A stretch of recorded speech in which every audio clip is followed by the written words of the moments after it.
नमस्कार, मैं हूं आंचल सिंह। आखिरकार पाकिस्तान ने मान लिया कि पीओके भारत का अभिन्न हिस्सा है।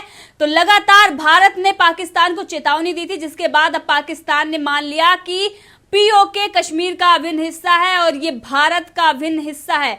तो आपको बता दें कि कोरोना की जानकारी देने के लिए पाकिस्तान सरकार ने covid.government.pok नाम से वेबसाइट बनाई है और जिस पे उन्होंने पीओके जैसा कुछ पाकिस्तान में है नहीं और वो भारत का अभिन्न हिस्सा है, ऐसा दिखाया गया है। यानी कि अब पाकिस्तान जिस तरीके से लगातार भारत चेतावनी दे रहा था, अब उसने मान लिया है। तो इसी विषय पर चर्चा के लिए हमारे साथ हैं डॉक्टर पवन त्यागी, जो संघ विचारक हैं। सर, आपका बहुत बहुत स्वागत हमारे चैनल पर। सर, आखिरकार पाकिस्तान ने स्वीकार कर लिया कि पीओके भारत का अभिन्न हिस्सा है और जिस तरीके से इन्होंने टेम्परेचर दिखाने की बात कही थी कुछ दिन पहले और किस तरीके से बहुत बड़ी खामी नजर आई थी और इन्होंने अपना मजाक बनवा लिया था, लेकिन अब ये किस तरीके से इनको समझ में आ गया कि पीओके भारत का है, इस पर आप क्या कहेंगे? देखिए, ये जो तैयारी है, ये जो आज स्टेटमेंट है, लोगों को लग रहा है आश्चर्यजनक, खुशी भी है कि कम से कम बिना लड़ाई, भाई हमारी सेना तो युद्ध के लिए तैयार है हर समय। केवल ये कहा कि केवल सरकार की तरफ से इशारा मिले तो हम 2 घंटे में पीओके खाली करा देंगे। और हमारी सरकार और हमारी सेना वो कैसी है, ये पाकिस्तान पिछले कुछ दिनों की घटनाओं से जान चुका है, चाहे वो सर्जिकल स्ट्राइक हो, चाहे वो बालाकोट हो। अब इस भारत के रुख को देखते हुए कि भारत ने आक्रामक रुख अपनाया है, उसका आतंकवादी कोई घुसने की कोशिश करता है, सीमा में घुसता बाद में खबर पहले हमारे सैनिकों को हो जाती है और तुरंत मार गिराया जाता है। पिछले दिनों में अब तक आप देख लीजिए, मोदी जी का जो ये अभियान चला है, मोदी जी के द्वारा सेना को छूट दी गई है, इसके बाद लगभग 75 बड़े बड़े आतंकवादियों को मार गिराया है सेना ने। तो अब पाकिस्तान को ये लगने लगा है कि तेरी कोई हैकड़ी चलने वाली नहीं है और वहां जो बैठे आतंकवादी हैं वो भी थर थर कांप रहे हैं कि हमारा कोई एक्टिविटी होती है, बड़े बड़े कमांडरों को वहां की सेना कुछ घंटों में मार गिराती है, तो अब हमारी कुछ चलने वाली नहीं है। वहां उनकी सपोर्ट में केवल एक चाइना था जो पीओके में बांध बनाना, पीओके में सड़क बनाना, पीओके में अपनी रेल लाइन बिछाना, सी पैक जिसको कहते हैं, वो सब गतिविधि कर रहा था। तो पाकिस्तान को लगा कि चाइना को यहां लाकर बिठा दो, इसको ये गिफ्ट कर दो, तो हमारी डायरेक्ट लड़ाई भारत के साथ नहीं होगी, उसकी डायरेक्ट लड़ाई चाइना से होगी और भारत चाइना से भिड़ेगा ही नहीं। तो 1 करोड़ कम से कम चाइनीज वो पीओके में चाइना ने लाके बसा दिए। प्लानिंग यही थी कि भारत की सेना मुकाबला नहीं करेगी, सोचेगी भाई चाइनीज बैठे हैं, ये तो चाइना से युद्ध हो जाएगा। लेकिन अब जिस तरह से चाइना भी घिरा है, जिस तरह से भारत के साथ अमेरिका समेत दुनिया के कई देश आकर के खड़े हुए हैं और चाइना को अमेरिका ने भी कड़ा संदेश दिया है, इसके बाद आप पाकिस्तान ने सोचा होगा कि अब तेरा कौन है, तुझे बचाने वाला कौन है। पाकिस्तान डरा हुआ है, जिसकी पाकिस्तान को लग गया, क्योंकि आप देखिए पीओके में भी उनके विरोध की आवाजें उठती नहीं हैं। जैसी नीति पाकिस्तान सरकार ने की है कि पीओके में जो लोग रह रहे हैं वो गिलगिट बल्किस्तान वाले भी परेशान हैं और वो आप समझ लिए, कई बार ऐसी वीडियोस देखी हैं आपने कि वो भारत में मोदी जी से कह रहे हैं कि मोदी जी हमें भी बचाओ, हम तुम्हारे साथ हैं। मोदी जी के जयकारे उस क्षेत्र में लगते हैं।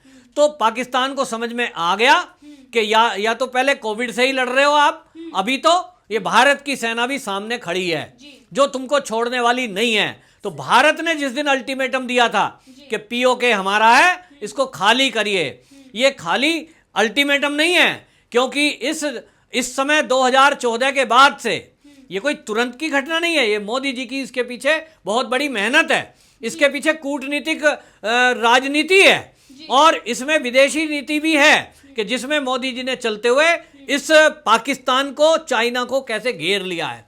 सर, अभी कुछ दिन पहले ही पाकिस्तान को भारत ने चेतावनी दी थी गिलगिट और बल्टिस्तान को लेकर, जब वहां पर सुप्रीम कोर्ट ने आदेश दिया था पाकिस्तान की कि यहां पर चुनाव होगा और उसके बाद टेम्परेचर भारत ने दिखाया था और उसके बाद पाकिस्तान ने भी टेम्परेचर अपना दिखाकर खुद का मजाक बनवा दिया था। जो लद्दाख का इसने टेम्परेचर दिखाया था, वो जो अधिकतम इन्होंने दिखाया था वो -4 और जो न्यूनतम दिखाया था वो -1, तो उस पर भी इन्होंने मजाक बनवा लिया। तो इनको ये समझ में आ गया कि अब इनके बस का नहीं है, इसलिए इन्होंने पीओके को भारत का अभिन्न हिस्सा दर्शा दिया और बता दिया कि ये भारत का ही हिस्सा है। देखिए, ये इनको सद्बुद्धि आई होगी ऐसा मुझे नहीं लगता, लेकिन हाँ, ये बात जरूर है कि जो सत्ता में बैठे हैं जी वो उनके ऊपर प्रेशर है वहाँ की जनता का भी। जी उनकी जितनी भी न्यूज़ आप देखिए, उनके चैनल पे डिबेट होती है, उन्हीं का मजाक उड़ाते हैं कि किस तरह से वहाँ लॉकडाउन का पालन नहीं हो रहा है। वहाँ बहुत बड़ी संख्या में महामारी फैल रही है लोगों में अंदर, और वहाँ मृत्यु दर भी बहुत है जिनको छुपाया जा रहा है आंकड़ों को। तो वहाँ की जनता त्रस्त है उनकी सरकार से, और ऐसी स्थिति में वो एक और मुसीबत मोल ले भारत से भिड़ के। तो उन्हें समझ में आ गया है कि पहले जो कांग्रेस सरकारें रही हैं इस देश में, भारत में, उन्होंने ढीला ढाली करी है, उन्होंने इनको इग्नोर किया है। कोई कब्जा कर लिया किसी ने, कहीं आतंकवादी आ गए। कितना देश में आप देखते थे कि हर साल कितनी घटनाएं होती थी, बम विस्फोट होते थे, आतंकवादी घटनाएं होती थी। लेकिन 2014 के बाद से, जब से मोदी जी केंद्र में आए हैं, इन घटनाओं पे लगाम लगी है और आतंकवादियों को मुंह तोड़ जवाब दिया जा रहा है। ये कैसे हो रहा है कि सेना के पहले हाथ बंधे होते थे, यहां दिल्ली में बैठकर के फैसला होता था, जो सेना कुछ कर रही है उसको करने नहीं दिया जाता था। मानव अधिकार के नाम पर उनको बाउंड कर रखा था। अगर कोई सैनिकों पर पथराव करे तो ठीक, और सेना अगर कोई उन पे गोली चला दे या डंडा भी चला दे तो मानव अधिकारों का हनन। इस तरह के ड्रामे इस देश में वामपंथी विचारधारा कांग्रेस के साथ मिलकर के करती थी। लेकिन अब मोदी जी बैठे हैं, तब से उन्होंने सेना को खुली छुट्टी दे दी। बोले इस तरह की कोई भी गतिविधि करने वाला कोई हो उसके खिलाफ सख्त एक्शन लिया जाए। और जब से धारा 370 हटी है, ये तभी से ये हो गया कि अब पाकिस्तान के मंसूबे कोई भी हमारे भारत के क्षेत्र में नहीं चलेंगे। और यह चाइना के लिए भी परेशानी करने वाला फैसला था, धारा 370 का हटना। अब उसे लग गया कि भारत का अगला कदम क्या होगा। तो भारत का अगला कदम है कि जिसने भी हमारे क्षेत्र को कोई 1 इंच भी कहीं दबा रखा है उसको भारत वापस लेके रहेगा, चाहे वो लद्दाख का हो, चाइना का एरिया, चाहे वो तिब्बत हो, चाहे वो पीओके हो। भारत इस समय निर्णय कर चुका है कि अब हम कोई भी बदतमीजी किसी की सहन नहीं करेंगे, चाहे वो चाइना हो, चाहे वो पाकिस्तान हो, चाहे वो नेपाल हो। तो सबको समझ लेना चाहिए कि अब इस समय भारत का मोड़ क्या है। भारत इस समय विश्व गुरु बनने के मोड़ में है, तो वो उस तरफ चल रहा है। और इस चाल में चलने में भारतवासी भी साथ हैं, भारत की सेना भी साथ है, और कई दुनिया के देश अब भारत के साथ खड़े हैं, जिसमें अमेरिका जैसी महाशक्ति भी अब साथ में आ गई है। तो ऐसे में अब इन लोगों को लग गया कि जो तुम्हें पालते पोसते थे, उन्होंने भी अब स्पष्ट कह दिया, जैसा कि अमेरिका ने तालिबानी मुद्दे पे कहा। तो अब इनको लग गया कि जब फंड ही नहीं मिलेगा तो बंदूक में गोली कहां से आएगी। और इसलिए इनको लगा कि जब गोली नहीं आएगी, गोला नहीं आएगा, बंदूक नहीं होगी, तो फिर क्या होगा। इसलिए पहले ही चुपचाप जो है वहां से हट जाओ। तो ये बहुत अच्छा है भारत के लिए कि बिना युद्ध करे हमारा इन्होंने नक्शे में अभी दर्शाया है, और ये खाली कर दें, जो भी इनका टाम टंडी रहा है वहां से उठा के चले जाएं। वरना हमारी सेना है वो कैसे खाली कराना है इसको भी जानती है।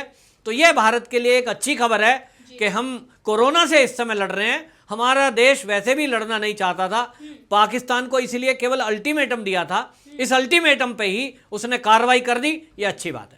तो जिस तरीके से हमने आपको बताया कि ये पाकिस्तान सरकार की ऑफिशियल वेबसाइट है, जहां पर पाकिस्तान अधिकृत कश्मीर को भारत का अभिन्न हिस्सा बताया गया है, और साथ में ये कोविड-19 से लड़ने के लिए वेबसाइट, यानी कि कोरोना वायरस की जानकारी देने के लिए ये वेबसाइट बनाई गई थी। तो जिस तरीके से उन्होंने पीओके को भारत का अभिन्न हिस्सा बताया, इससे ये साफ नजर आता है कि पाकिस्तान कितना डरा हुआ है, और उसका जो डर है वो जायज भी है, क्योंकि उसको पता है कि भारत के साथ महाशक्तियां खड़ी हुई हैं। और इस समय भारत जिस तरीके से वो चाइना को टक्कर दे रहा है, चाइना, और हमने देखा कि कुछ दिन पहले ही WHO के जिस तरीके से देश सब 194 देश इस बात पर सहमत जताते हैं कि भारत का चेयरमैन होगा WHO में, और साथ में ही चाइना को भी मुंहतोड़ जवाब दिया जा रहा है। तो पाकिस्तान को ये बात समझ आ रही है कि उसकी औकात कुछ नहीं है, और भारत कभी भी जब भी वो चाहे वो पीओके खाली करा सकता है। तो ये उसका डर है जो सामने आया है। सर, आपका बहुत बहुत धन्यवाद हमसे जुड़ने के लिए। जय हिंद, जय भारत।